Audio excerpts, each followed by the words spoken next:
connected.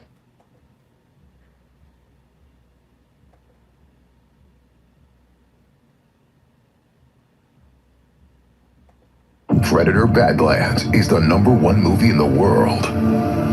Critics are rating that it's one of the Is marriage meeting? At times like that, if you use this magic shiitake, the world will descend in.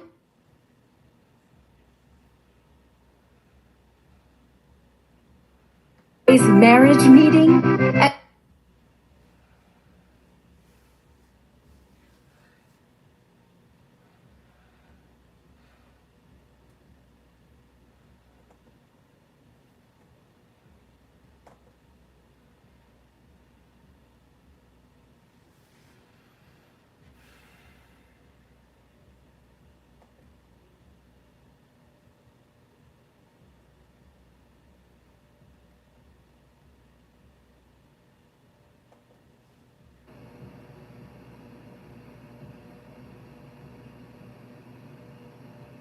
No tsunami!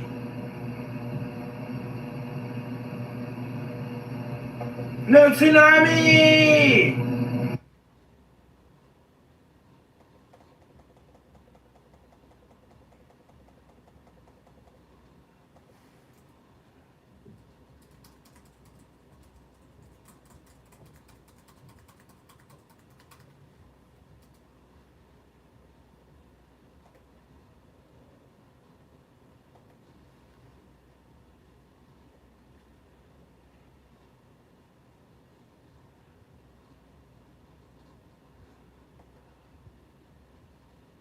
Alright, now when I was a kid, I was a huge fan of wrestling. And what better way to celebrate your love for wrestling than wrestling your dumb, idiot friends in your neighborhood? I don't know if you could call it wrestling. It was more like just a bunch of 11-year-olds beating the hell out of each other. But we did the best we could. And to make matters worse, we did this in my friend David's front yard. So we were on full display in front of the whole neighborhood. There'd be people walking down the street. Oh my god, those kids are gonna hurt themselves. Oh well.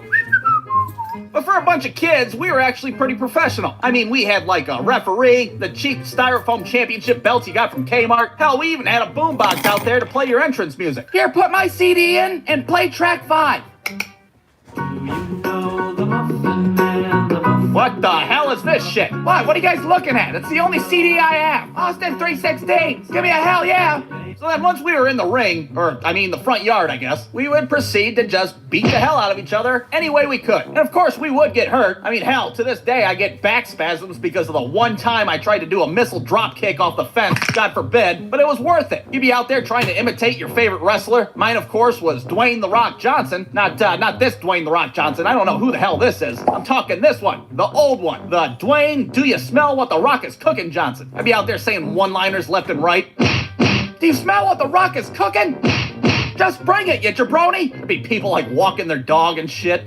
Why's that 65-pound white kid keep calling himself The Rock? I have no idea. And what the fuck is a jabroni? Now, of course, if you're a wrestler, you have to have your very own finishing move. And my finishing move was called the Crippler Crossface. And how you do the Crippler Crossface is, you yank back on somebody's head really hard until they tap out, or you snap their neck and you cripple them for life. Hence the name, the Crippler Crossface. And there was nobody I liked doing that move to more than my next door neighbor, Michael. Because Michael was a dirty fighter. He would trip you and shit, spit on your face while you're down. He didn't care. So he deserved every Crippler Crossface that he got. I'd be down there talking shit to him while I'm doing it. I'm the Brahma Bull, bitch. I'm the Brahma Bull.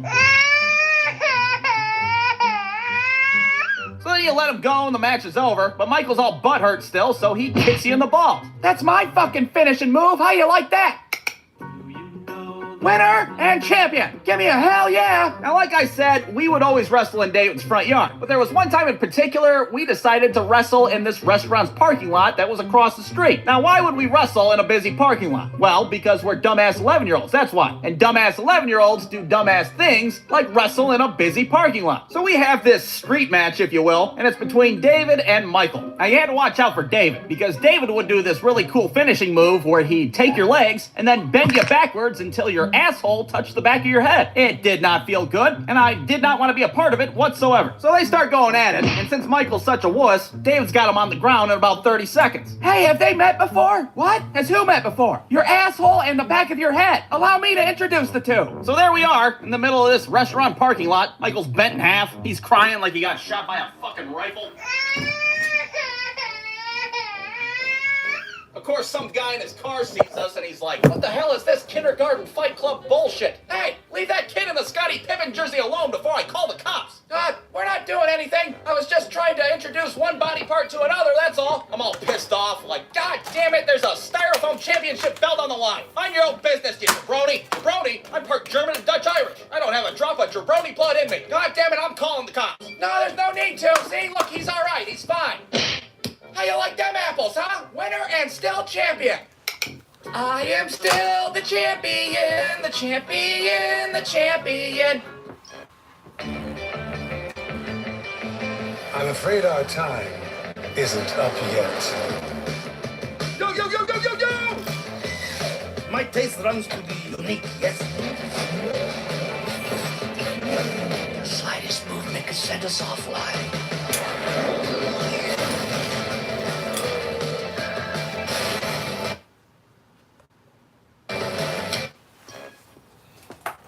Alright, now usually when you're growing up, you tend to have a friend that you like hanging out with, but you don't really like going to their house. And for me, that was my friend Tommy. Now, I didn't like going to Tommy's house for a couple of reasons. For one, his house had a weird smell to it. And by weird smell, I mean as soon as you walk in, you'd be like, ah, sick! Somebody microwaving socks in a Denny's bathroom? What the hell is that? And for two, his family wasn't the most pleasant people to be around. His mom had a bunch of weird-ass rules that you'd have to follow when you were there. You're not allowed to use our bathroom, you hear me? I don't know where you came from or who your parents are, so you're not allowed to take a piss in this house. And then you had Tommy's creepy-ass grandma, who would always talk to me, but I could never understand what she was saying because she talked like fucking Jabba the Hutt from Star Wars. Been not chopping solo. Dude, what the hell is she saying? Is she about to freeze me in carbonite? I don't know, maybe. So needless to say, Tommy's house sucked ass. But there was one redeeming factor about Tommy's house, and that was that he had a PlayStation 2. And I'll never forget the day that Tommy got Grand Theft Auto 3. It was like a goddamn national holiday to us. I'm hanging out in front of my house with my next door neighbor Michael. I got my sweet Dwayne The Rock Johnson hat on, looking like a hard ass. Whoa, careful, honey. I can smell what that kid's cooking, and I don't want to be a part of it. All of a sudden, Tommy comes up to us.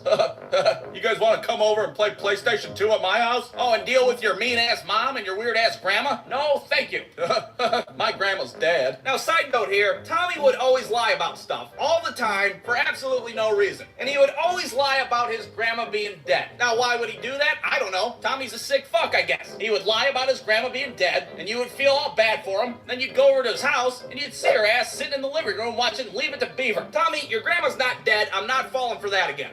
Come on, dude. I got Grand Theft Auto 3. Oh, hell yeah, Grand Theft Auto 3. I want to run over some hookers with an ice cream truck. Calm down, Michael. Just calm down. We all want to run over hookers with an ice cream truck. But do you really want to deal with Tommy's weird-ass grandma? I just told you my grandma's dead. God damn it, Tommy, she's not dead. You're a liar, and you're lying just like the time you told me that your cousin was on an episode of Boy Meets World. He was, though. Are we gonna run over hookers with an ice cream truck or what? So we walk into Tommy's house. We're all gung-ho, ready to commit some felonies. Ah, sick. Why does it smell like a dog shit in a bag of Fritos in here? I look over to the other side of the living room, and sure as shit, there's Tommy's grandma, alive and well. God damn it, I knew it. Tommy, what is the matter with you? You're like the little boy that cried my grandma's dead. So we start heading to Tommy's bedroom, and all of a sudden, Tommy's grandma has the audacity to take my sweet Dwayne The Rock Johnson hat right off the top of my head. Hey, what the hell? Tommy, you better get your grandma under control before I tip her ass out of the wheelchair. We don't like hats in this house. You can get it when you leave. I don't know where you came from and who your parents are, so there's no hats in this house. And if you gotta take a piss, there's a tree in the backyard you can use. So I have to cut my losses and let Tommy's weird-ass grandma have my hat for the time being, and we go in his room and play some goddamn Grand Theft Auto 3. But there's one big problem that's stopping us. The goddamn game disc is all scratched up, and we can't get the thing to work. Jesus, Tommy, where'd you find this game? Out in the street?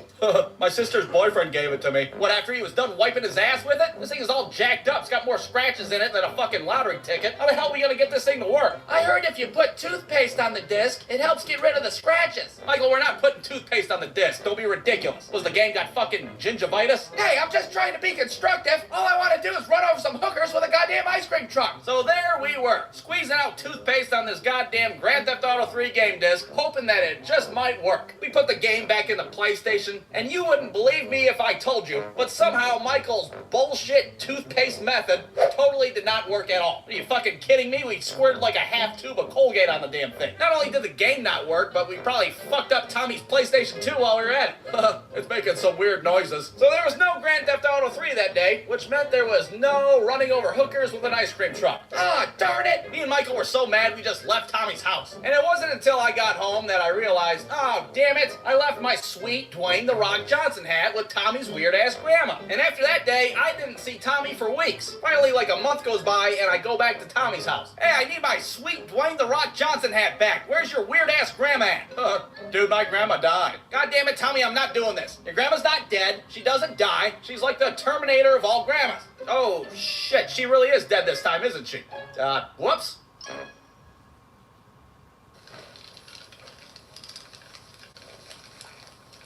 I know you've been waiting a long time for this. The tracks are made, the songs are ready. Let's take it from the top.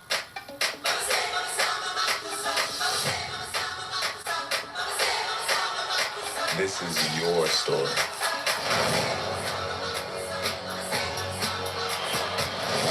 Honor your past and embrace the future. That's what people want.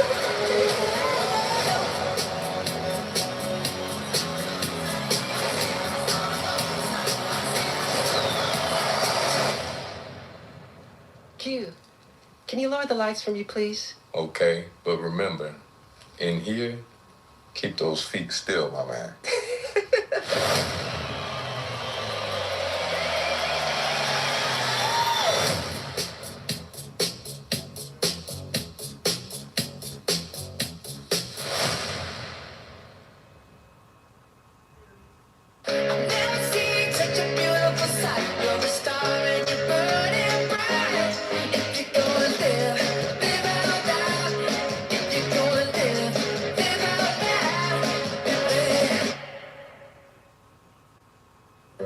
Alright, so I don't know if you guys ever played around with a chemistry set when you were a kid. I know it's not the 1930s. Chemistry sets aren't exactly all the rage these days. But growing up, my cousin David, he had a chemistry set. And for the record, he did have normal toys too. He didn't just have a bunch of toys from the Great Depression. Hey, you guys want to play with my Tinker toys? I got this stick and a hoop that we can have fun with. So we're in his room and we crack open this chemistry set. And we're over there with our beakers and our test tubes, looking like a Nickelodeon version of Breaking Bad. There's all these vials of chemicals included, and we don't know anything about chemistry, and we're sure as hell not gonna read the instructions like some kind of loser. Look, I've watched a couple episodes of Beakman's World, alright? I practically have my PhD in chemistry, for Christ's sake. We can't even pronounce the names, half the chemicals we're using. Potassium pomegranate. Potassium pomegranate, yeah, that's it. Sounds pretty tasty. Gulp, gulp, gulp. So we decided to do what any kids would do, and we mixed all the chemicals together in one beaker. I'm not sure what we were trying to accomplish. We're about to find a cure for cancer with this $12 chemistry set. No, we sure as hell didn't make that. But what we did make was the color blue. Ooh, fancy. We're breaking some new ground here. Somebody published us in a scientific journal. Ladies and gentlemen, I've gathered you all here today to announce that at our state-of-the-art laboratory, also known as David's bedroom, we have figured out how to create the color blue. Oh my god. They're geniuses! Somebody get them a medal! So there we are, standing there with our blue concoction. We're not really sure what to do with it. Maybe if we drink it, we can turn into an X-Men. Yeah, or maybe we'll get diarrhea for a week. Not really something I want to gamble on. So we get bored with it, and we take our stupid blue potion and just dump it out in the middle of David's driveway. Well, imagine to our surprise that this puddle of blue starts to stain the driveway. So David starts flipping out because his dad's gonna be home from work soon. He's gonna get home, see this big-ass blue stain in the driveway, and he's gonna lose his goddamn mind. Wait, Dad, I can explain!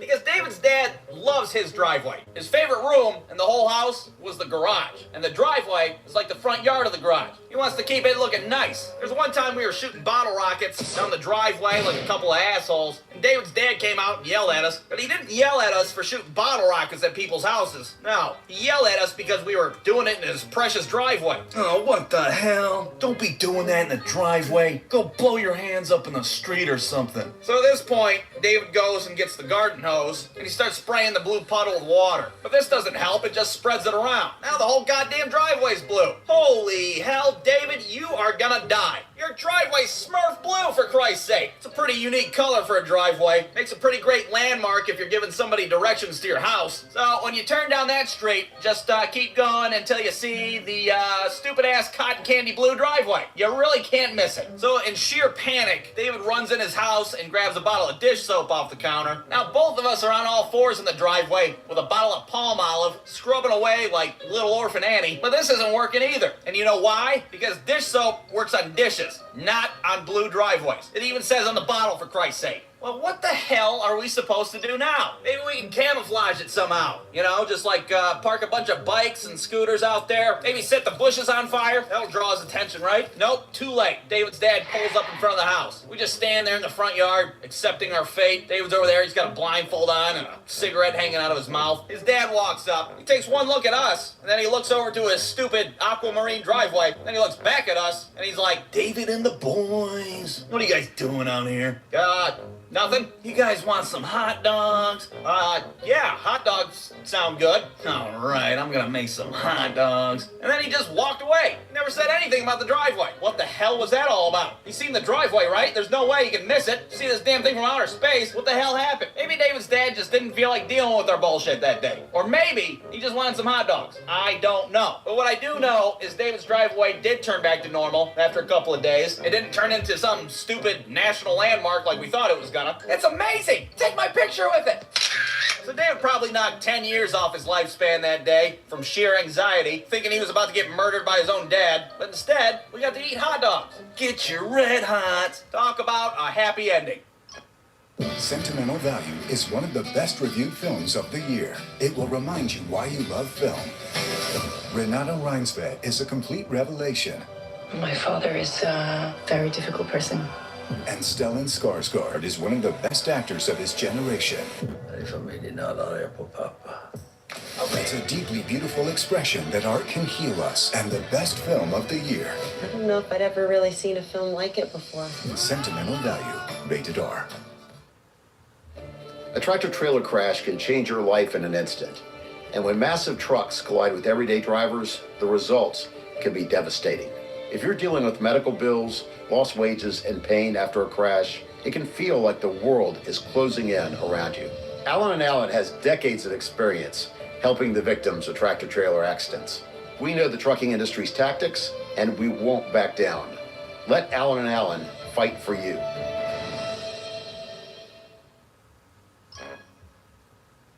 All right, I've had my fair share of psychopath teachers growing up, but I think my 6th grade math teacher takes the cake. He had a little bit of an anger problem, and on the surface, you wouldn't see it. If you seen him in public, you'd be like, oh, look at that guy. He likes Pringles and Miller Lite, probably. All right. But if you were a stupid kid in his math class, well, you got to see it firsthand, because he hated stupid children, which is unfortunate because he teaches 6th grade math. He's surrounded by stupid children. All it took is one stupid question, and he'd flip his shit. Mr. Roberson, does the percent sign go before or after a number?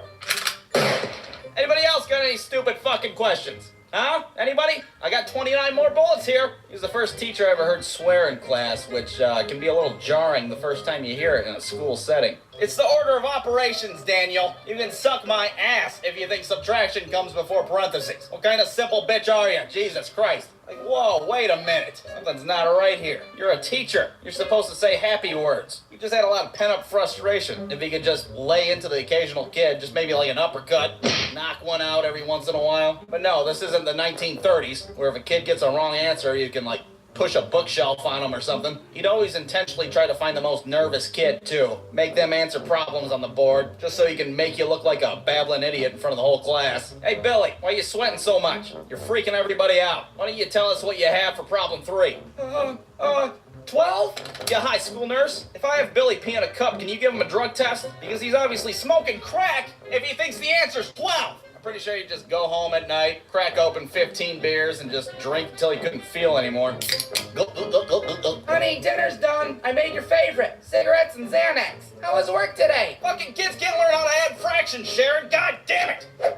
And sometimes he wouldn't just spaz out on one kid. Sometimes he'd spaz out in the entire class. Like if we were sitting there and he was trying to teach us new concept, we were just not getting it, and he's just looking at our blank faces knowing that not a single goddamn word he's saying is sinking in. What the hell's he talking about? This is worse than long division. So one of his favorite things to do is make us copy things out of the math book that we had. All right, little assholes, since you can't comprehend anything except your goddamn Pokemon cards, why don't you get your math books out and copy pages 4 to 96? So we'd have to sit there and like sketch the actual page in the math book. Like the diagrams, the page numbers, the fucking copyright information in the front of the book. But I've never seen him as mad as the day he flipped out on my friend Corey. We're sitting there one day, learning how to add fractions or some shit, and Corey's over there fucking off all day in class like he always does, which makes him a prime candidate to be made an example of by Mr. Roberson. Hey Corey, take your dick out of your hand and tell me what answer you have for the problem on the board. Oh man, just add the numerators together, Corey. It's not that hard. Numerators? Which number's the numerator, Corey? The bottom one? Motherfucker! Oh God, he's gonna kill me! It's simple goddamn addition, Corey. There are first graders who can't even wipe their ass proper. I could do this right now. I don't know the answer. Can you wipe your ass properly, Corey? Not really, no. Corey, get your shit and go up to your first grade teacher and see if she'll let you sit in there and learn. Are you serious? Get the fuck out of my classroom! Now, if we all weren't scared shitless, we would have been losing it right now. Because the look on Corey's face was priceless. So sure as shit, Corey marched up to his first grade teacher's class to sit with a bunch of 6-year-olds to learn basic addition and how to wipe your ass properly. Mr. Roberson sent me up here to learn. Oh, and to ask you why you can't do your fucking job right. Now maybe I'm exaggerating a little bit on how psychopathic he was. He didn't shoot anybody with an M16. But if I am, I'm telling you right now, it's not by much. He was a psychopath, and his teaching methods were a little unorthodox, borderline abusive, you know, whatever. But I tell you what, I learned some goddamn mathematics, that's for goddamn sure. You're either for Western civilization, or you're against it. You must choose a side. Freedom or barbarism. Life or death. It's that simple. I say this to Muslims, Christians, Jews, Buddhists, Hindus, atheists, everyone. October 7, 2023 should have made this crystal clear. We all know what happened on that date. Hamas slaughtered 1,200 innocent Israelis. Adjust for population, and that would be the equivalent to the slaughter of 41,000 Americans. Let me put it this way. You can't be religious or secular and love freedom. But you can't stand against Israel and love freedom. Because to stand against Israel is to stand against Western civilization. Israel has many strengths and weaknesses. It's sometimes wild and messy democracy, but it's an open society. Stay within the law, and you can say and do what you want. That's called freedom, and it's the bedrock of the Western tradition. Israel's enemies, specifically Hamas, want none of these things, because Hamas is a death cult. Most murderers try to hide their crimes, not Hamas. They filmed what they did: mutilation, rape, arson, murder, abduction. They then posted the footage on social media to further humiliate the Israelis and to boast among their fellow Islamists in Gaza and around the world. But Gazans were locked in an open-air prison, apologists say. It was just a natural reaction to oppression. Aside from the fact that Israel had been out of Gaza for 20 years, the answer to this charge is painfully obvious. Instead of spending billions of donated dollars on tunnels and weapons, Hamas could have used the funds as intended, to build schools, roads, and businesses. In other words, a decent society. They could have chosen life. Instead, they chose death. By contrast, Israel celebrates life, and it protects life, even the lives of its enemies. And let's not forget who started this latest war in Gaza. It wasn't Israel. In fact, Israel was steadily liberalizing its border process to let more and more Gazans into the country to earn a living. It was during this liberalization that Hamas launched its murderous assault. No assault, and not a single civilian in Gaza dies. No mothers, no children. When Israel counterattacked, it was immediately condemned. I come to all this from a Middle East perspective. I was raised in Lebanon. My father is Syrian. And before emigrating to Europe, I was, just like my friends and family members, an anti-Semite. I believed what our schools and media taught us about Jews and Israel. Where I grew up, unconditional blind support for the Palestinian cause was the natural and moral position to hold. Having access to uncensored information in Europe opened my eyes. I realized that the enemies of the people in the Middle East were not Israel and the Jews. The real enemies are the leaders who feel entitled to commit terror to achieve their religious and political goals, endangering everyone in the region while expecting my unconditional and blind support. The tragedy is that most of the Arab world enforces this blindness. Anti-normalization laws make it illegal to have any contact with Jews or Israelis. The punishment for violating these laws can be severe. They even apply outside the Middle East. An Arab who is traveling is expected to avoid any interactions with Israelis. Why? Because Arab leaders know that the moment contact is made, the lies fall to pieces. This was my own experience. When I first encountered Jews in a setting as mundane as a European grocery store, I panicked. I thought these people hated me and would do me harm. I quickly realized that this was absurd. They didn't take any more notice of me than they would anyone else in the store. And when I did finally interact with Jews, they treated me with casual kindness, as they would any new acquaintance.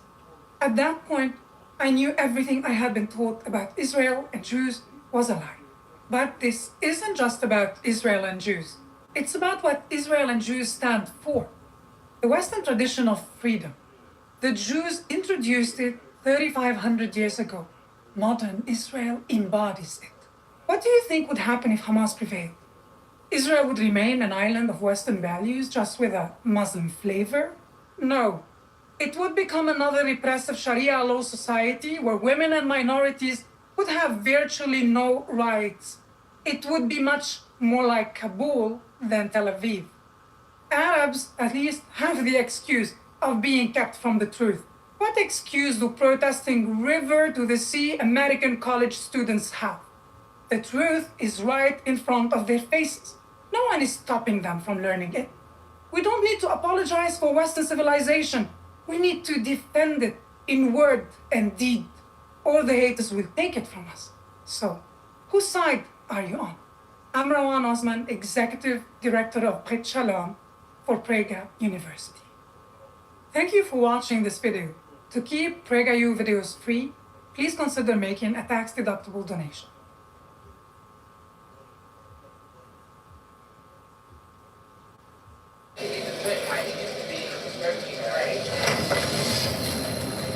Looks like you could use some good energy.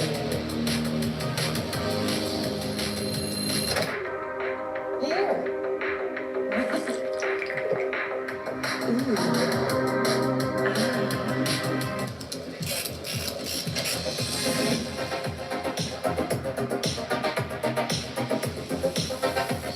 Good energy. All right, sixth grade. Sixth grade was a big deal because you got to go to sixth grade camp. Sixth grade camp meant that you got 5 days out in the middle of the woods where you eat corn dogs and you go swimming. Except we didn't go swimming because it was fucking December when we went. It's 8 degrees outside, snow on the ground and shit. And put the public school kids out there, fuck them. We get shipped out there right before winter vacation in our little buses. We get sorted into cabins. We get our own little cabin leader, and our cabin leader was a guy named Craig, some hungover college kid that they put in charge of watching 12 children. Well, after talking to Craig, we found out that he knew David's older sister from school. Oh yeah, I know that chick. Hey David, guess what? Craig banged your sister. Whoa, wait a minute, we're just friends. He said he almost couldn't be our cabin leader because he's Too busy banging your sister's brains out. Well, it being December and all, there wasn't really much to do besides pee your name in the snow and try not to freeze to death. They're out there giving us tours of the campground. And right here, underneath this 8 feet of snow, we have something called a lake. A lake is where all the rich kids go to have fun during the summer. And over here, we have a water slide. Water slide's a thing where rich kids have fun during the summer. First day there, we had a wilderness survival class because that's what a bunch of city kids need. Look, buddy, the only thing I need to know how to survive is watching a Cosby Show marathon in my beanbag chair, all right? I'm not looking for the fucking Blair Witch, for Christ's sake. The guy teaching the class, he didn't even want to be there. Pretty sure he didn't know shit about survival at all. All right, the first thing to do when you're out in the woods is to make a house, but like out of trees and shit. Like a shelter? Yeah, shelter, yeah, that's it. Could this be my shelter? Hey, look, there's some berries on the ground. All you kids can eat that. Those are rabbit turds. Are you gonna let me do my job or what? Eat the shit. Protein. One good thing about camp, though, was the food. You pretty much have an open buffet for you to shove your face in. We'd all be outside, lined up in front of the lunchroom, huddled together like we're in fucking Valley Forge. Can you let us in before we start boiling our shoes and eating them? But before you could go in the lunchroom, they'd make you sing songs, you know, outside in December when it's 8 fucking degrees outside, and all you want to do is go inside and eat a goddamn fruit by the foot because you had to listen to Johnny Wilderness all day teaching you how to eat rabbit turds. Okay, everybody, you ready to sing? We're gonna do the shark song. Ready? Baby shark do do do do do do. Baby shark do do do do. I can't hear you guys. Come on, bitch. There's a dead kid over here. Let us in the goddamn building. So if you survived that, you got to go inside and eat. And you could eat as much as you wanted, as long as you ate it all. That was the rule. Because if you made it through a whole day without any leftover food, you got a prize. Now what that prize is, I'll never fucking know. Because we had kids like Josh over there who'd scurry out 9 corn dogs under his armpits. Like he's got to feed a family of 9 back at the table. He'd be at like 7.5 corn dogs, struggling, sweating. Oh God, I'm gonna rip my Lee dungarees if I eat any more. I swear to God, Josh, you better eat that goddamn corn dog. Never pass up on a corn dog. Take my goddamn word for it. I'd say it was right about this time, you know, the 3rd day or so at camp, where I had a thought come to me. When was the last time I took a dump? Hey David, when was the last time I took a shit? Why would I know that? Well, fuck me, David. I don't know because you're my best friend and best friends are supposed to keep track of that kind of stuff. What kind of best friend are you? I've been at camp all week, eating like Winston Churchill. I haven't went doo-doo caca not one single time. I should be dead. There should be a no vacancy sign hanging off my ass, for Christ's sake. I panicked. I didn't know what to do. Hey, sister fucker, how do you make yourself poop if you don't have to poop?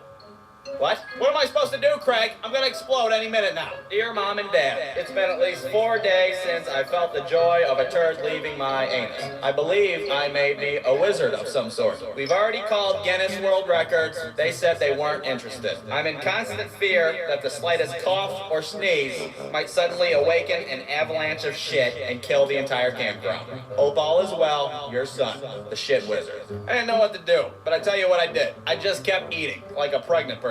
Shoving it all in. If I go out, I'm going out with these mozzarella sticks. Hell yes. Finally, it's Friday. The week's over. The camping trip's done. My parents picked me up, and we decided to get Burger King on the way home. Well, if that wasn't the straw that broke the camel's little back. Take one bite of that Burger King, my stomach's like, and I'm like, oh God, it's happening. My mom rushes me to the bathroom like I'm about to go into labor. Give me a midwife, anybody. Let me tell you, that dump was something to be remembered. I was probably on there for a good 45 minutes, dealing with the earthquake shits. I get out of the bathroom, feeling unburdened.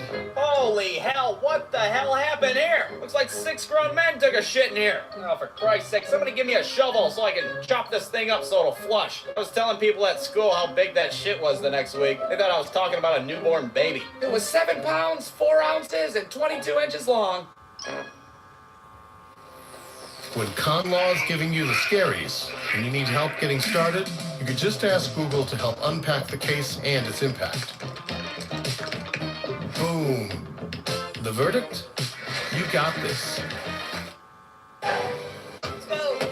When you want your holiday to feel like a holiday, Hi guys. Welcome. it matters where you stay. Book now and save up to 25% during the holidays.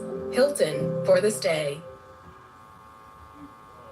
Like any average American kid, I played some Little League growing up. Here's my team circa 2002. There I am with my grandpa glasses and my eyes closed like an idiot. What a motley crew we were. And I'm going to tell you right off the bat, we lost every single game we were in. The score would be totally one-sided. We're not even paying attention anymore. We're fucking trading Pokemon cards on the bench. Our coach is like, all right, guys, it's neck and neck. Let's pull together. The other team's got kids playing Game Boys in the outfield. Their pitchers lobbing us volleyballs. We still can't fucking hit anything because we were just bad. We didn't know what we were doing.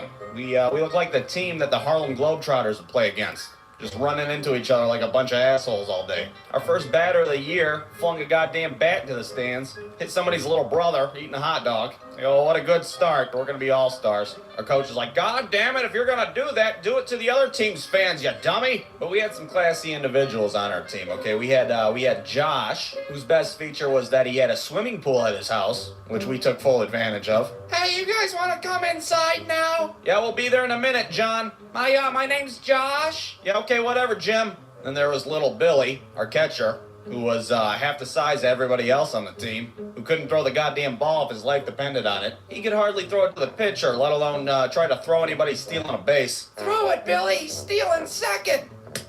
And one time we were warming up before a game, and I threw the ball to him, and he's over there not fucking paying attention, just daydreaming, probably thinking of the ass whooping we're gonna get, and the ball just nailed him right in the chest. I thought I killed him. I ran over there, I was like, holy shit, he's dead!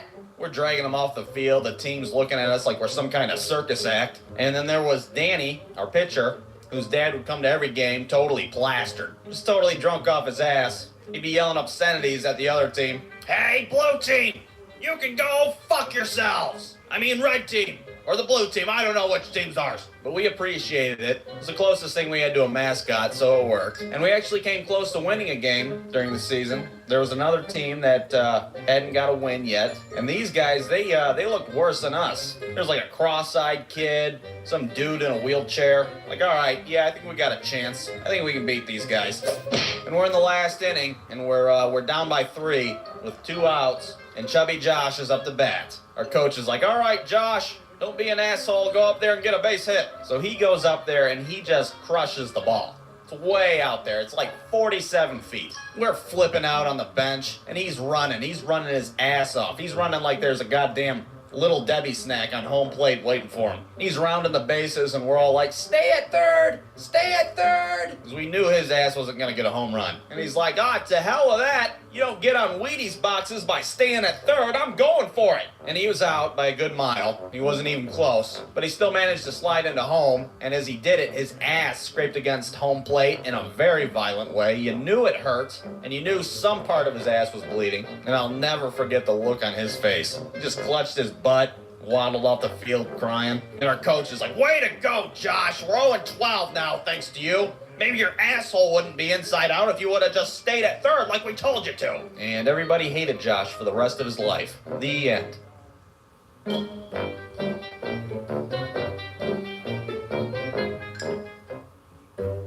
All right, I was a big fan of airsoft guns when I was a kid. If you don't know what an airsoft gun is, well, it's a plastic gun that kind of bridges the gap between a Nerf gun and a semi-automatic rifle. You shoot little plastic BBs, and after about a week, your whole house is littered with them. Your dad's dumping them out of the toaster. Your sister's digging them out of her ass crack. You just go around shooting a bunch of holes in all the lampshades. And I was the first kid on my block to get an airsoft gun. Brought it out to show off to everybody. They're all mesmerized. I could conquer the whole goddamn world with this thing. My buddy Dave literally took it out of my hand, and he's like, oh, sweet, this is sweet. David, what the fuck? It was my turn to shoot Michael in the face. It was a bit of a trendsetter, I gotta say, because like a week later, every kid on the block had an airsoft gun. They didn't have a normal airsoft gun like I did. They had this fucking battery-powered M16 tactical shit, fully automatic, get shot in the face 30 times in 4 seconds. A damn minute. Jesus, I'm using this Stone Age piece of crap. My shit looks like a Happy Meal toy compared to yours. Michael's over there. Doesn't even have an airsoft gun. He's like shooting BBs through a fucking straw like it's a blowgun. He's wearing his puffy ass winter coat in the middle of July, his body armor. There'd always be somebody out of ammo trying to call timeout. Wait a minute, timeout! Make sure ain't no timeout in airsoft. get home with a bunch of red welts all over your body like somebody gave you a smallpox blanket. I eventually upgraded my arsenal, threw my handgun out, and purchased a big old sniper rifle. Thing's bigger than my entire body. Big ass scope on top of it like I was gonna assassinate a public official. Sure, it didn't shoot fast like the other ones, but that thing had some power. My friends hiding behind a car and shit. I just shoot through the fucking car. First weekend I got that rifle, shot my cousin in the back. The following weekend we had a closed casket funeral for him. Now, on one particular day, we were playing Capture the Flag. And it's important to note at this time, they didn't put the big ass orange tips on these guns like they do nowadays. Let you know it's a fake gun. No, they just dab a bit of orange nail polish on the end of that bitch, call it a day. And that kind of makes it a little hard for your neighbors to determine if you're outside playing or if you're committing an act of domestic terrorism. Yeah, hi, 911. There's a child with a deer rifle and he's running amok in the streets. So I'm sitting there at my base, which is David's front yard. I'm peeking through my scope like I'm about to put Lyndon B. Johnson into office. And I'm on the lookout for David. Now, where's David at? Well, David has ADHD, so he's not at his base, and he's not at my base. Hell, I don't even know if he even knew he was playing at the time. Probably forgot all about it, chasing a butterfly and shit. Now, David decides to walk to one of the busiest streets in the city and wave around what looks to be an automatic assault rifle in the air. Well, imagine David's surprise when about 4 seconds later, a goddamn paddy wagon pulls up in front of him. A bunch of cops pile out. They got their guns drawn on this completely oblivious, attention deficit child. Now, I wasn't there. I was around the block waiting to shoot David in the teeth with my Kennedy killer. But I bet that turd in his pants was massive. Well, it didn't take him long to figure out that David's gun wasn't real. Luckily, he wasn't massacred on the street right there and then. They load his ass in the back of the wagon, like a wild animal that he is, and they pull up to the front of his house. Now, I was there for this part, and I can say for sure that the turd in my pants was massive. One cop gets out and he's like, "Put that goddamn rifle down!" So I threw it like the gun was on fire. Dave comes out of the back of the truck looking like a shitty Dennis the Menace cartoon. The hell do you think you kids are doing? We're just playing. Why's that kid wearing that puffy ass coat? It's 94 degrees outside. David's mom comes running out like they're filming an episode of Law and Order in her front yard. Instead of getting a chance to meet Ice-T, she's got to deal with this bullshit. Now, the cops were really cool about this whole shitty situation. They gave David's mom our arsenal of plastic weapons, and they're all like, "Well, we could have murdered your kid and got away with it, but, well, we didn't, so you're welcome. Why don't you give him a wiffle ball bat or some shit to play with instead? Jesus Christ." So the moral of the story is, don't be a fucking idiot waving a weapon around in the street.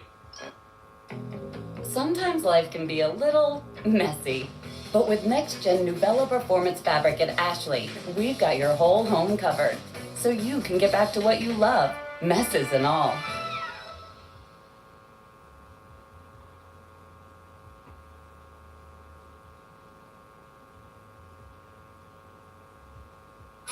Half of this town will be dead by morning.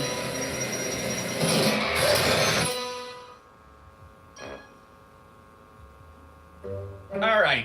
Now, when I was a kid, I was a big fan of roller coasters, which was bound to happen considering I live so close to Cedar Point. And if you don't know what Cedar Point is, well, it's an amusement park that has some of the biggest, fastest, most butthole-clenching roller coasters this side of the Mississippi. And when we were kids, me, my friend Steven, and his little brother Matt would go there every summer. So we know all the roller coasters like the back of our hand. So today I'm going to go over what I consider to be the top 3 scariest, ooh, spooky, roller coasters of Cedar Point. All right, here we go. Number 3.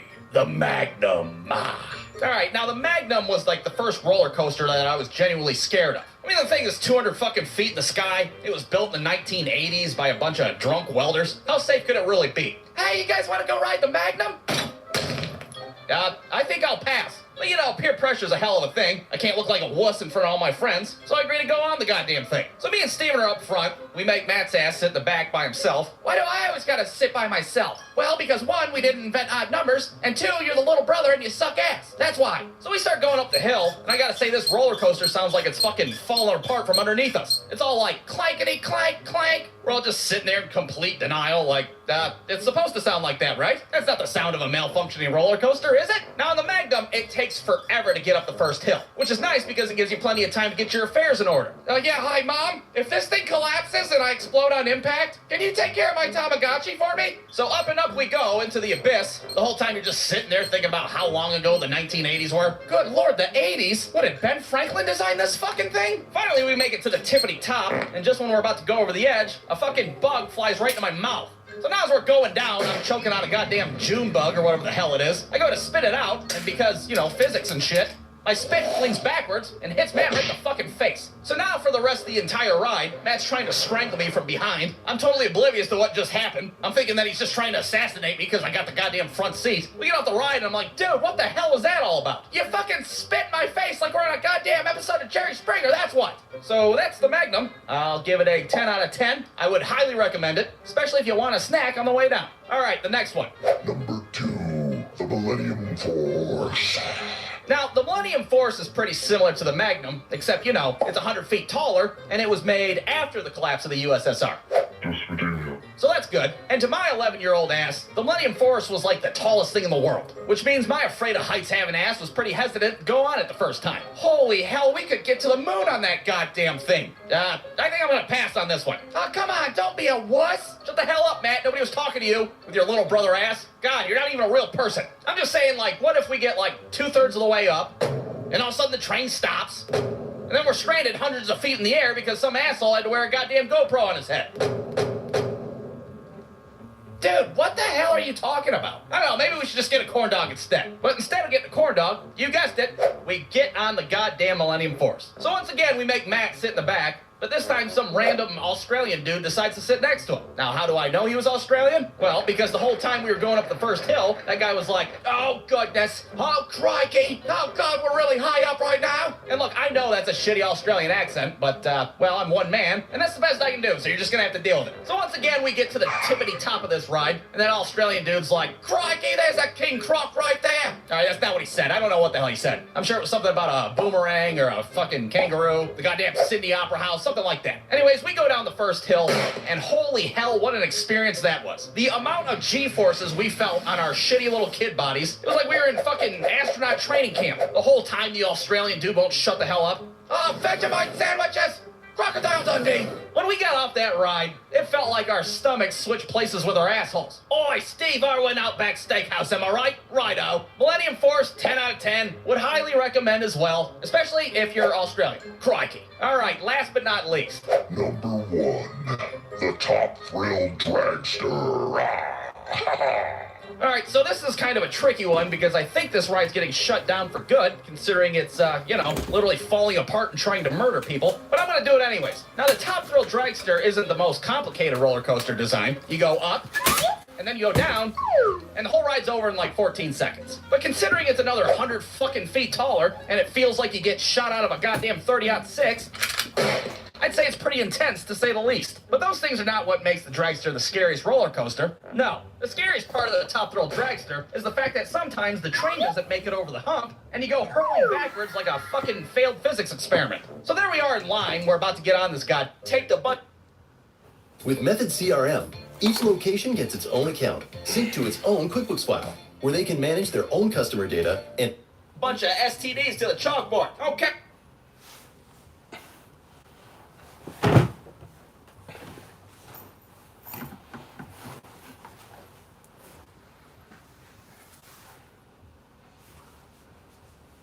Hey, now I know you guys are at the age where you're going through puberty and your body is starting to go through changes. My body's changing? What am I, a fucking anamorph? For example, you got Todd over there. He thinks he's pretty cool because he's got a few whiskers on his upper lip. Well, Todd, you think your shitty excuse of a mustache is gonna save you from the horrors of gonorrhea? I don't think so. All right, I want everybody to pick your favorite sexually transmitted disease and present it to class next Friday. Well, I didn't really know what my favorite STD was, so I just picked chlamydia, because chlamydia kinda sounds like it could be like a Pokemon. Chlamydia, I choose you, go! Blech. So for this presentation, I decided to make this big-ass poster board to show to the class. I got the word chlamydia written up top in big-ass bubble letters like an idiot. I'm standing at the bus stop in the morning. People are driving by, honking their horns and shit. What the hell, is that kid advertising chlamydia? Hey, asshole, I got plenty of chlamydia from my ex-wife. No, thank you. So I'm standing up there in front of the whole class. It's worth noting that I absolutely hate speaking in public, let alone when I have to list off all the goddamn symptoms for chlamydia. Okay, if everybody can refer to my big-ass obnoxious poster board, you can see that the common symptoms include a burning sensation and a yellowish discharge. Oh, God, a yellowish discharge from the pain penis. Who the hell wants that in their life? But if I thought that was the worst part of health class, it was nothing compared to The Miracle of Life. Because The Miracle of Life was a movie made in the 80s that talks about where babies come from. And at first, when the teacher wheeled out that bad boy TV on the cart, we were all kind of excited. Oh, hell yeah, what are we watching? Ghostbusters? I hope we're watching Ghostbusters. Today, kids, we're gonna watch the film The Miracle of Life. And it's gonna take you step by step from when you're a weird little shrimp person in your mom's belly to the fully functional human being that you are today. So we start watching this movie, and 95% of the movie is indeed what he said. It does show us how we go from little weird shrimp monsters to a fully functional human baby. But then out of fucking nowhere, it cuts to a woman giving birth to a baby. And it shows everything. This chick is spread eagle, the camera's right in her business, everybody in the classroom's horrified. Oh, what the fuck? Ah, sick, I just ate chicken parmesan for lunch, for Christ's sake. Meanwhile, the teacher keeps pausing the video to add commentary, and here we can see the baby's head beginning to crown. It kind of looks like if you cut an avocado in half, doesn't it? Oh boy, that is messy. I hope that cameraman's wearing a poncho. And that was The Miracle of Life, everybody. All right, anybody have any questions? Yeah, can I file a restraining order against your ass so you can never show me that shit again? After school, we're all outside traumatized. There's kids smoking cigarettes and shit. That was not the fucking Ghostbuster. Hey, you're not smoking cigarettes out there, are you? Is this what you really want to become in life? Take a good look. All right, now when I was a kid, I played a lot of baseball. And for the most part, every team that I've been a part of has been terrible. But all that changed when I played for a team called the Trojans in middle school. You see, in middle school, it's a big difference playing baseball. Avoid interview curveballs. Introducing Indeed Career Scout. Check out Hot Shots, part of Skechers Court and Classics collection, featuring premium materials like soft suede, plus more comfort than you can imagine, with Skechers' exclusive air-cooled memory foam and countless stylish color. I only select the best. The Joe Rogan Experience. Showing by day, Joe Rogan podcast by night, all day.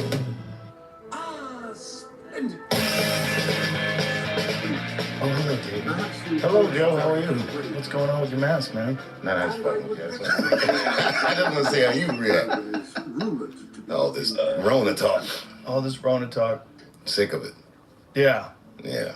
Headphones or no headphones? Oh, I'll do the phones. Okay. I just don't want to be the only one. No, it's all good. Here, I turn them up right here? Yeah. Check. Here we go. What's up, fingers? He's over here typing every few minutes. He goes like this. Let's go. Let's do this shit. So first of all, man, congratulations. You're the first guy to beat the system. You're the first guy to get fucked over by the system, go public with it, and then get your money. I've never heard it happen before. I don't think it's ever happened before. Bro, I still can't wrap my mind around it, but I do have to shout out Chris McCarthy over at CBS Viacom. That guy, you know, when we were working this out, his approach was someone who was actually trying to resolve something. Came through. It was amazing, man. It's amazing. It's a happy ending. Because usually those artist gripes, they never get resolved. Not to where the artist feels comfortable or happy with it. Right. They always feel bitter and angry. They got fucked over, and someone else is a producer, and they're making millions of dollars off of your work, and they continue to sell it, make money off of it. And well, I could say. With a high degree of honesty, not to say I was never angry about it, but I don't think I was ever like bitter. I mean, by this point in my life, I wasn't bitter. You would joke about it. You were angry about it, but not to the point where it fucked with your head. But you would joke about it. Well, I mean, you know, the bottom line is no matter what happens to you, you gotta keep going. You gotta keep going. And bitterness is quite cumbersome. Yeah, it's bad for you. Right. So, you know, jokes is a way of shaking that off or processing something with the alchemy of levity. Yeah. Holding grudges, bitterness, shit's very bad for you. It doesn't ever help. No, and now we're getting on in age. You know what I mean? When we were younger, it's fine to hold a grudge. Mm-hmm. You didn't realize that, you know. Didn't realize it was fucking with you. What is that expression? It's about jealousy. The jealousy is the only poison that affects the container that's holding it. Right. That's exactly right. Yeah. But bitterness, the same thing. Same thing. Yeah, it's not good. Yeah. It's just not good for you. You got to be able to let shit go. Yeah. I mean... But, in your case, you made a ploy. Like, you said what happened. That's where I was supposed to go. Where the fuck am I supposed to go? He's right. There was somebody going on there. Let's give him the money. It wasn't a court of law. I don't believe I would have got anything. It's kind of amazing. In a court of law. I think in a court of public opinion, it was a good time for me to say my piece. And through the years, it wasn't something that I would harp on. When I did interviews and stuff, people would always ask me about it, but it was something I was actually reluctant to talk about. It was a lot. I don't know. You don't look so tough either. Perhaps you can give me a demonstration of your abilities. Yeah. Well, it's hard for other people to relate to this idea that you want more money. You know, you're talking about regular people, and you're saying this thing, even though it is yours. Money is hard for people. Money is, if you look at life, anything in life through the framework of money, you'll miss most of the picture. Yeah. And not bad. You know, in business, especially this stage in our careers, you realize through the years, people play incentives. You know what I mean? That they're incentivized a certain way. That's the way they're going to behave. So what they want is never really surprising. How they get it. Tsunami! So I feel like I can forgive somebody for playing an incentive. It's disappointing. But what was so remarkable when I walked away from the show, right, is that it was against incentive. So people couldn't understand it at the time. It was so much money. How could you do that? And blah, blah, blah. But you know, by taking that money and finish the show, I would have got the money, but I might never have been the same. I think it was one of the most gangster moves in the history of entertainment. But it made you a legend. And the fact that you then started doing shows like, I heard like Dave's doing a show in the park in Seattle. He's got like a box. He pulls out a speaker and just starts doing stand-up. That was in Portland, yeah. Because in that sense, it was freeing. Yeah. There's something wrong with you. David, the movie. I will not be afraid. Something about, you know, I was geared a certain way growing up because I wanted to make it in show business. And boy, that shit fell all the way apart. And as far as I knew, my career was over. So where do you go from there? Yeah, but your career wasn't over. You just decided you were going to just sort of lay back for a while. In hindsight, yeah. But when it was happening, you really felt like it was over. I'd never seen these things before. I didn't see anyone else do this and get back up. I didn't see, you know, and the drum beat is, he's crazy, he smokes crack, he's this, he's that. Yeah. It was a wild experience. The way people close to you react to it, like I had failed or I ruined my life. You know, and then you know, when you're cold, that phone don't ring that often. Right. And then I had over a decade of sitting in that choice, but I didn't languish in just that experience. I started doing stand-up for much better reasons than making it. I still enjoyed it. I started seeing the places where I was performing. Normally when you're like successful in comedy, you know, you get off the plane or the bus, you do the hit, you go back to the hotel, you get back on the bus, you don't really see anything. You don't really, like even now, like this last run we did here in Austin, we was here for weeks. And then I got to see Austin. I got to find restaurants. It's valuable for everything because you're hearing jokes, hotel food, and that kind of shit. And the maid, do not disturb, knocking on your door because that's what they related to, right? The road warriors. Yeah, that was their life's perspective, and it kind of shows that interesting experiences are very valuable. But you don't think of them as valuable. You think of them as recreational, but they really are valuable. Right. And I call, you know, any information is valuable. I call it expensive knowledge, right? It's like your buddy that's a war veteran or something. You don't want to know the shit he knows if you knew what he had to do to know these things. That's what they call expensive knowledge. I would not recommend. You did, it was so cool because you know you kind of drifted off. I promise I wasn't trying to be cool. It was a series of troubleshooting. It's just like fuck it, man. Like, what are you gonna do? You gotta whatever you go through, you gotta live. You gotta make a way and find your happiness. And you know, I'm lucky. I'm in show business, which is a pretty it's a multi-dimensional career path. This thing could go a lot of ways. Yeah. Especially today. Oh my God. Yeah. So strange. Yeah, and another time would I've ever We're live on TikTok as well, y'all.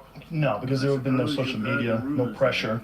Right, no dropping specials on the gram, no comment section, no moveon.org, no. And if you had gone to, say, like the Tonight Show and made a pitch like that, they probably wouldn't have even aired it. No, of course not. I had a gripe with someone that owned the six of the media. Yeah. What am I gonna do? Tell the media on them? It's never gonna work.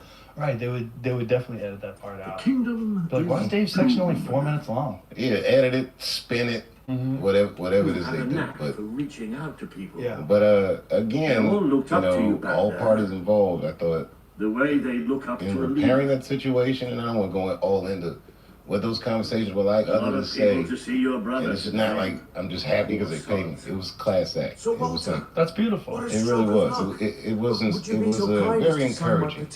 That is very encouraging. I think that coming up behind us, these kids are going to be playing on a whole new ball game that we did. I hope so. I think there's more accountability now because of the internet, because of people's ability to express themselves is so much different than it used to be. So you can't just be some ruthless, evil executives fucking over the artists like they did during the, in the music business. And I mean, it's legendary. The music business is legendary for doing that. Man, look. First of all, we got to get into this music business thing in a second. But I was looking on the internet. It was a bunch of waitresses talking about what My celebrities people shall not go hungry. tip them. Nobody can fuck up anymore. It's true. Yeah, they got a whole website that's dedicated to bad tippers. Yeah. All of a sudden, breaking news: Ellen DeGeneres is a bitch. What? What? Let's see you put it Who knows? in the comments. By the way, I like Ellen a lot. I'm just saying this. This is what we're facing. Yeah. I don't know. Our personalities get yelped. Yeah. Right. Yes. Do you remember the stories I tell you when you were a child? Your father, a great hero. You'd never But get the thing is, tired like, of hearing if you those talk to stories. enough people, you're gonna have disagreements with people. And if someone accumulates, if they curate only those disagreements and only take it from the perspective of those people that you have problems with, they could paint you out to be a piece of shit. Even if you're a really nice person who just doesn't take any nonsense from people. You talk to enough nonsense people, you're gonna have enough conflicts. And if they only curate those conflicts and make like a compilation, like Dave talked to this guy and told him to eat shit. Well, that's why I usually don't do interviews. Because I feel like this is about fame in general. And I see you go through similar shit. It's like they blow you up like a balloon and twisting all these wild shapes like a balloon act. Yeah. It's once you're in that thing, they can control the perception of it. There's something. Yeah, so why fuck? You have to Gaslighting. come quickly. Yeah, they Both of gaslight you. people. What's happened? And Outside the castle. again, It looks like a demonstration. people play incentives. I'll give you an example. Good. Years ago, not that long ago, you remember when all those writings of Gandhi came out? They're like all this really racist shit. Have you ever read this? I did. Right inside the Yeah. castle And you grounds. know the I've context of never it. seen so many people At the out time there. he wrote those things, he was an attorney in South Africa. I don't think they And South realize Africa what your brother's had a capable racist of. legal This system. isn't going And in well. order to be successful, you had to be a good racist. It's been And a he long was time just succeeding. since I'm sure he wasn't but I should find writing all this nigga shit in India. There's still something I we shouldn't need have to said talk that, about. but I forgot. You can't just stand We're on the internet. It's Yeah. fun. Didn't Gandhi? There's people that were upset at him because he slept with a bunch of girls too, right? The Didn't he guards like have moved away from They the Me tempt Too himself? Gandhi? Yeah, I think he tempted himself by sleeping. I think that was the way he described it. Like he would sleep with young girls. To tempt himself. Yeah, I think that was The evil Knievel of pussy. and now I will tempt myself. The fuck is this? I think I'm remembering that correct. That's what I tell my wife. I'm going to a titty bar to tempt myself. Yeah. He tortured himself. Tortured himself. He called There it, it goes. is that what he called it said? torture. Yeah, let's get this right, because I actually revere him. You can see them. Think fucking about what apples. you're doing, Logan. Sexual Torment of a Saint. A new book reveals Gandhi tortured himself with the young women who worshipped him and often shared his bed. Yeah. And so a Daily Mail, so this has got to be true. You can't do this.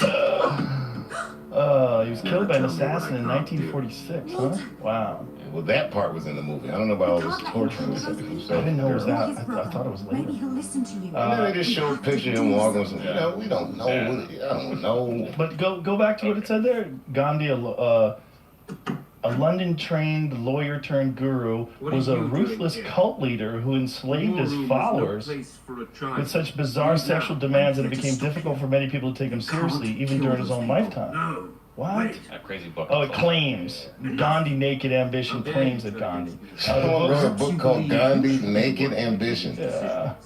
It goes so far as to suggest that the draconian practices instituted by this iconic figure in the ashrams he founded prompted the perverted 20th century cults of Jim Jones and Jonestown. Okay, all right. Then someone wrote this book. I look at Gandhi as a person that fought against white supremacy in his homeland. So there you go. Yeah, so he liked to People torture himself a little bit. Yeah, I'm sorry. He liked to lay down and get hard-ons. It's a big deal. I'm sorry I brought that up. I didn't know Naked Ambition just hit the stands. What was it, Gandhi? What's it called? I'm all right. Yeah, but how would anyone know whether or not he tortured himself? We'll get through this together. Like, does his writing say that? Did he talk about it openly? Did he like to just get blue-balled? Yes, lay there? Yes, it's that though, man. Like it's all this, like, you know. I have been betrayed. I hate the debunking of great legacies. Right. You know what I mean? Like imagine how the whites might feel if they tear down a Civil War statue. This kind of thing to me is my equivalent of that. Like, oh, now we're debunking Gandhi. You know, it was really funny when they started tearing down statues. Trump was like, what are they going to do next? They're going to tear down George Washington? And everybody's like, well, that's ridiculous. They're not going to do that. And then they started tearing down George Washington statues. They tear down all the statues. The sentence will I mean, George Washington did own slaves. He did. Yeah. So did Thomas Jefferson. Yeah. So many of the framers. Yeah. Over life and death. It's one of those things where it's. If you can't choose, you shouldn't revere what they did, but what a statue is supposed to represent is here's an image of some person who's historically significant and established in the country. Doesn't mean I can make babies with this bitch. I don't know those homeless ass niggas. I don't know those homeless niggas. I don't fuck with those homeless niggas, brother. Yeah, but the worst thing. Exactly. Get them niggas out of there. Execute them peasants. I'm not trying to put no value judgment on any of this shit. I'm just saying he did expel the British peacefully, which was unprecedented in the world. A peaceful expulsion of oppressors. Yeah. I will never forgive you. It's interesting how peaceful protests like. Then you will never forget it. Forgive me liberty or give me death. To all men are created equal. There's simply peaceful protest resonates for years and years and years. And when someone does something significant, like remember that image, I'm sure you do, of that, there's a video of a monk in Vietnam lighting himself on fire to protest against the war. It's on the cover of one of the Rage Against the Machine albums. Yeah, it was crazy. Crazy. Everybody remembers that. Yeah, there was another guy who did that underneath the window of the Pentagon here in the United States during the Vietnam War. Oh, did he? Yeah, white fella. I can't remember his name.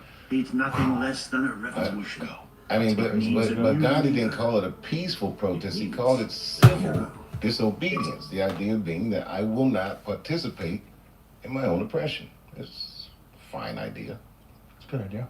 Yeah. It's time to see. Why would anybody concentrate on the hard-ons? Ready for you know what I mean? To be your father's son. Yeah. Gandhi got so much pussy. Let me tell you about this Gandhi you fuck with. Very good. I will pack some central. There's no time. We take nothing. Yeah, Not even It's a weird move, though. Come on. What? They're just like get hard and go like. Beat it, bitch. Go on, get some sleep. That's crazy. I think that Still. I don't know, man. I should have taken you away. I don't know where this culture is headed. I don't know what the fuck everybody's doing anymore. It's COVID year. Like I'm a little packed away. You know, I've been out. Yeah.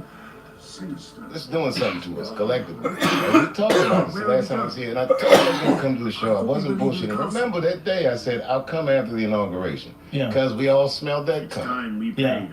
It's a tough one. It's a weird one. We're being tested. It's testing the foundations of our culture. You should have known. The foundations of our civilizations. Testing how well we can be peaceful with each other and make sense and get along, and how much we value getting along with each other, and how much there's just so much divisiveness because there's never been a time in history where the whole economy and the whole society basically just got frozen for a year and stuck in some weird sort of side patch where we had to figure things out fresh. People lost, like, how many people lost their jobs? How many people lost their lives? How many people lost their grandparents? Their loved ones, that's right. Yeah. It was a weird fucking year, and everybody's very sensitive, and everybody's quick to pull the trigger, and then you got everybody there's so many people that have just been online all day long this whole year, and that's not good for you. I still think at the core of all of this, this what you call weirdness, is these profound trust issues. That's like I said on Letterman, these people that hoarded toilet paper and hoarded and you know, went and bought bullets out and you know, none of these things are good signs. I think that something about the nature of COVID punched us square in our American identity. We're individualists. You know, the mask and all these things that aren't actually, I don't think are actually oppressive, but I can see why Americans would feel they are. Yeah. They just don't trust the messenger anymore.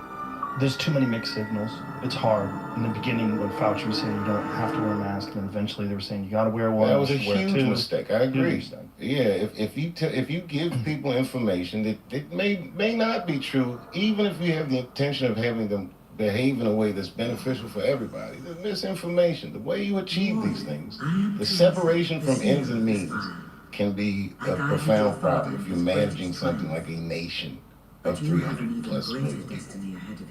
You need to be able to trust the institution. So now you'll hear Americans say shit like, they should fix this, they should fix that. But in reality, the idea is we are that. Nobody feels that way right now. Well, we did before. I think people had faith in the government in the sense that worst case scenario, even if they're incompetent, everything will stay together. Now you realize, no, it doesn't have to stay together. It can be irreversibly fucked. Like I think some of our cities are right now. I think there's some sections of LA, I don't know how the fuck they're gonna bounce back. You drive down the street and you see everything boarded up. You go, how does this come back? How long does it take? Does it take a year? Does it take 10 years? Like what is this? And I have no point of reference to even make an educated guess. I've never seen any of this before. Nobody I'll has. tell you, like, okay, so my experience during COVID, I live in Ohio. I don't live in a cought's distance from anyone I don't know. You know what I mean? It's open space. So we were isolated, but it wasn't oppressive. I'd go outside, I could take a walk. I go to New York, I was telling you, maybe a couple weeks ago when they opened all the comedy clubs back up, just to show support. For the clubs that nurtured, you know, my career early on, and it was a tough one. I've been there before. The Saturday Night Live week.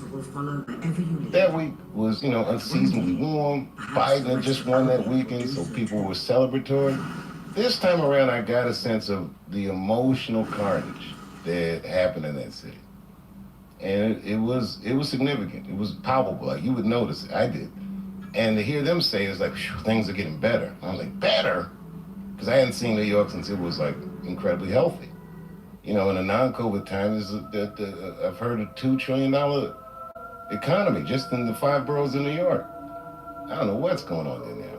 You know, restaurants open with limited capacity. People, it takes courage just to go to a coffee shop or this, that, or the other. Especially with this problem of trust being in depth.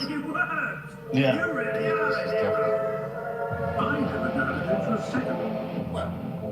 Does a rising tide really lift all boats? Well, rising tides can do a lot of things. Dark, too. You never did care for confined spaces, did you, Sir? I never did care for being poked in the eye or having my head chopped off. What You oh dear, do not belong here, sir. Well, it's also a lot of people are moving out. When people are moving out, you get the sense like it's an abandoned ship, like it's a sinking ship. And then people don't want to invest money in it. They don't know what to do. They're not sure if they should stay. They start looking at other states where things are open. Maybe we should just move. Maybe we should forget about this business and start fresh in Florida or move to Texas or whatever. Yeah, I can't imagine New York City not coming back from this. It'll come back. It just won't come back the same. It's going to be different. It's going to take a long time. You think anything will be the same after that? It'll take a minute, bro. It'll take a minute. It'll be a new normal. Well, even Austin, like, it's not the same. It's actually bigger. It's growing. This city grew, I'm sure. I'm sure a lot of people from the Bay moved here for the tech jobs. Yep. The weather's good. Yep. The restrictions aren't as oppressive. People are nicer too. That's the big one for me. My feelings here are different. I feel I have less anxiety here. I feel like people are nicer. They're genuinely friendly. But do you think that people are nice, or do you think the circles you were rolling in California weren't as nice? No, it's just regular people that you meet. Like, there's a guy in my neighborhood. I look forward to waving to this guy every day. He's an old dude, works on his lawn. And this motherfucker will wave at everybody who drives by. He's there digging and like, you see the cars like. No, that's so and every day I see that guy, I get ready. I'm gonna wave to my friends. Make a little eye contact. It feels good. I never got that in California. Nobody ever stopped digging in their lawn and look up and wave at you at every car that passes by. This guy waves at every car. That's sweet. It's sweet. How old is this guy? Probably 70s, 80s. Okay. Older fella. Because a guy my age would be weird. What's happening? Nobody wants to see that shit. Yeah, that's a little odd. He's a little too friendly. Call the police. Yeah, 20-year-old kids doing laundry out there waving at everybody. Hilarious. Yeah, no, it's age appropriate. But he's it's just there's friendly people out here, man. There's less of them. People value people when they're not a burden. When you get to 20 million people or whatever the fuck LA is, people they lose their value. They become annoying. There's too many of them in the highway in front of you. There's too many of them around you. Well, let me ask you this: what is the mechanics of your day like? Is your day mechanically the same as LA? Minus the comedy, obviously, it's COVID. But I would imagine you work out a few hours a day, no matter where you are. You do your show a few hours a day, if you're here or there. You kick it with your wife a few hours a day, and the kids. What else do you do here that you don't do here? It's just quiet. It feels better. It feels better. It feels better. Like, I like the vibe of the city better. How so? It's like, no one's trying to be famous here. There's a thing in Hollywood, even if you're not a person who's in show business, maybe you had an ambition and you abandoned it. Or maybe you think, like, now because of reality shows and because of social media, maybe you don't even have to be famous for your talent. You just have to be famous. Like, look at the Kardashians and a lot of people that are famous just for being famous. Like, there's a weird currency in having a lot of people know who you are. There's a social status to that exists in LA that is primary. Yeah, it's above all. It's above all. All right, well, let me say this. First of all, when I remember meeting you in the 90s, this thing never really seemed to affect you. You seemed serious about comedy. I had heard whispering that you did kung fu. But you weren't like you were social with all the comedians, but you weren't like the hangout kind of guy. You always off doing your own thing. Even this podcast, even though it grew to be a big thing when it started, I don't even think you would start it with the intention of to blow this motherfucker up. You just did it. Yeah, there was never a thought of blowing it up. It was just silly. There's a video, the funny video that was in the Comedy Store documentary, Tom Segura leaving my house, talking about leaving my house and talking to Red Band, saying, what is he doing? Why does he do this? And he's like, I don't know, he just wants to do it all the time. He wants to do this stupid fucking podcast that no one's listening to. Yeah, it's dope. It's dope. I mean, but at that time, and even still, the way I remember LA, it's winter circle. And earlier in my career, like, if you're doing well in LA, like, now it's fun as fuck out there, all the ropes open up, and hello, Mr. Chappelle, and they accommodate you expertly because they're so proficient with hospitality. Yeah. But if you're not doing good, they'll remind you just quick. Yeah, it makes you feel bad. It makes you feel bad. I've seen people, the look on their face when you pass through the line and the security guard goes, oh, come on up here. And the other people that are waiting, they watch you walk through, they feel terrible. Oh, God, I hope not. Because I do it all the time. I'm a rope crossing motherfucker. No more waiting for me. There are people there who would Yeah, make but you know great what I'm allies. saying? Like, for those people that are in that They wrote line, over to their be that allegiance person easily. that gets called to the front of the line and the doors just open, they grab that velvet rope. Oh, Mr. Chappelle. Right, flagrant elitism. Yeah, they love it. They love it. They wish it was them. Yeah. And they want to be hanging with you. Maybe I'm hanging with Dave. I can get through that rope. Yeah. Yeah. Yeah, so I'm with Dave. All right, then. Oh, Find you're this with week on Dave. the map and Come let's on. see if that book I told you the telling first us time I met Denzel Washington, the guy did that to came with my table like, Now, that body. looks like the dweller camp in Denzel Mist Washington, Peak, would you just like to there. meet him? Select that as your destination, and you should be taken. Wow. Denzel Washington is Dave Chappelle. I'm like, oh my God, Denzel very gracious. And then the guy goes, and my name is, I'm like, oh, this motherfucker didn't know me. He used me. It's wild out there. That's hilarious. It's wild out there, man. Yeah, it is wild. There's social climbers in LA that it's an art form. They're skilled. They know how to do it. I think I moved to Ohio initially to be free of these feelings you described. Yeah. This idea that, you know, The people here call I themselves started so dwellers. young. They're tough. I didn't know how to untether the And rest like of my I told life you from earlier, those they hate interests. Logan's And guts. geography was the quickest life hack. May not look I like love the way you much, talk about Ohio. but this is I where really the do. I've revolution always loved it. I love you do a lot of This things is that what are Logan awesome. has reduced them to. Just He's taken control of these mountains. I mean, it's easy to swap you on the court, I bet. I knew You've they'd have always a been hard like time that. See finding me? food. Before you hear me. All done. Thank you. You're welcome. The man we need to So convince fast. is Sabine. Proud old sod. But a good man and a good Such leader. beautiful stars. He won't give his allegiance easily. Experience the wonder of happy Honda days while you can. Visit your local Honda dealer. You know, Shop online maybe today. you ought to find some new clothes while I talk to Sabine. Something You've always slightly been a less kind person, princely. despite all We of don't need your this kind of success, attention. all the I only accolades, have a all little bit the of all the gold. love that you Should get. be You've enough. never Maybe let you it. can spread what's You've never left let among it the turn people. you into someone They need it more than we who do. felt Where can I like you find were better clothes? than other people. Oh, Like don't I've seen you, the way you find interact someone with the willing door to take people at the that store. money That off to me is everything. Right. How do you treat the door staff? How do you treat the bartender? Are you friendly with all those folks? You know, and if you're not, man, you're kind of missing the whole point. Like you can make someone's day just by being cool. That's what always makes me laugh about Punky. Yes. She was the last time I saw her, she was a bar back. Now she's on And SNL. the next time I saw her, she was rehearsing at SNL. It made me feel real good for her. She's amazing. And I thought of all the comedians that might treat the bar backs like shit. They're like, you better be careful. Yeah, right?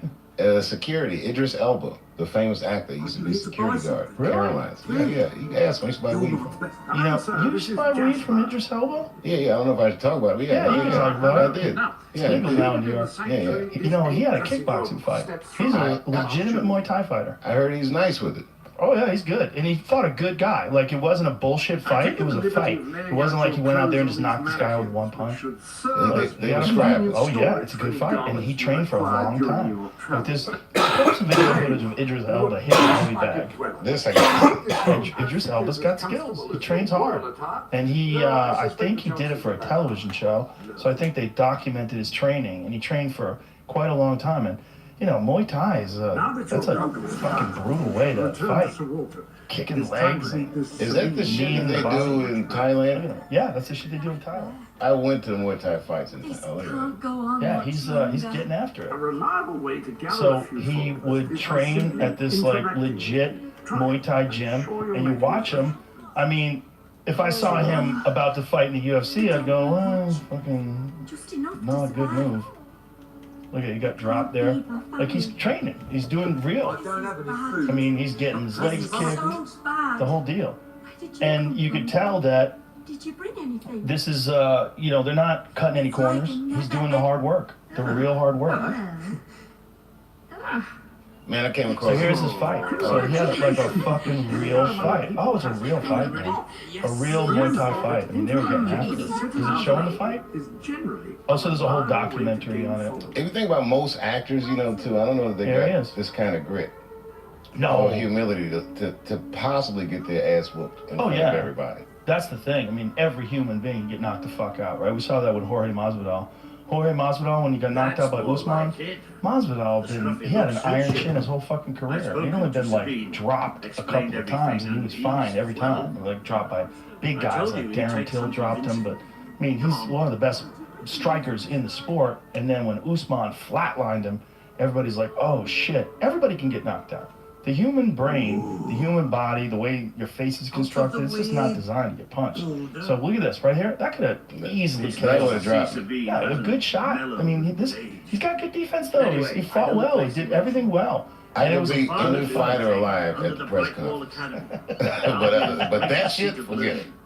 At least it was. It is a real fight. They're shown in slow motion. It's hard. Fighting's hard. It's hard not to look sloppy. I'll try to find It's hard to look perfect. To get to a point where you're looking like, Andre Berto, like Floyd Mayweather, it takes a long fucking time to develop that kind of timing and poise and movement. A lifetime. Yeah, forever. So what he did though is, it shows character that he took that chance. That's a rare person. When my kid was young, my youngest son, he got really into boxing. I used to take him down to Wild Card. Really? In Hollywood, we were in LA. And he trained with Justin Juco and shit like that. Yeah. Juco's a great trainer because he'd make everything fun for my son. And my son got really into it. And one day, he was young. He's like, I'm going to spar somebody. And so they put him in the ring with this top amateur contender. Little guy, but, he was nice with it. And my son, in his little child talk, was like, I'm going to fuck this guy up. I'm like, no, you're not. They got in there, and he did all right, but the gym got real amped. And I remember one of the fighters came over to me and was like, this thing your son has, you can't train that. You're either this way or you're not. Like, this tenacity. Yeah. So I always thought about that. You can't train that. You're this way or you're not. Well, some people, they can get better at it. You can get better at tenacity. You can get better at mental strength. It's not totally innate. Like, some people are just born with it, though. Some people are ferocious from the jump. Where did you fall in that spectrum? I don't remember, because it was so long ago. But I always had unusual power, because I have a weird frame. Like, I have very large hands for my body. I have wide shoulders, and I can generate a lot of force. And so the problem with that is I would load up. And it took me a long time. What do you mean load up? I'm sorry. I would try to knock people out all the time. This is most Taekwondo tournaments. Like, most of the fights are won by points. They're won by decision. I won most of my fights by knockout. A lot of them by knockout. I mean, maybe not most of them, but I was always trying to knock someone unconscious. What does it feel like to knock somebody out? Is it satisfying? Is it scary at all? It's shocking. And it doesn't feel good. It never feels like great. I would pretend it felt great. I'd be like, yeah, but meanwhile I was like, what the fuck? Right. Part of me would be like, what the fuck? It's always felt weird. There was one time that I never recovered from. When I was 19 years old, I fought in Anaheim, California. Flew out here to fight in the Nationals. Won my first fight. Then I won my second fight. I was fighting this kid, and I was there with just me and my friend Junksick. He was coaching me. He was cornering me. And this guy, they had their whole team with them. And there's all these people in the stands that were, I remember saying, come on, Johnny, get him, Johnny, get him, Johnny. And I knew this dude was just a little slow. And he was doing some things, and I was seeing some openings, and I hit him harder than I've ever hit anybody in my life. I hit him with a wheel kick, I hit him so hard, I was limping for a couple days afterwards because my heel hurt from hitting his head. And I flatlined him. He face planted, he started snoring. And he never got up. They carried him off on a stretcher. He was unconscious for half an hour. And they eventually carried him off, put him in a stretcher, brought him to the hospital. But he literally never stood up and walked around. And that's scary. It scared the shit out of me. And then I went like the dude. I didn't know the dude. He was from Chicago. I was from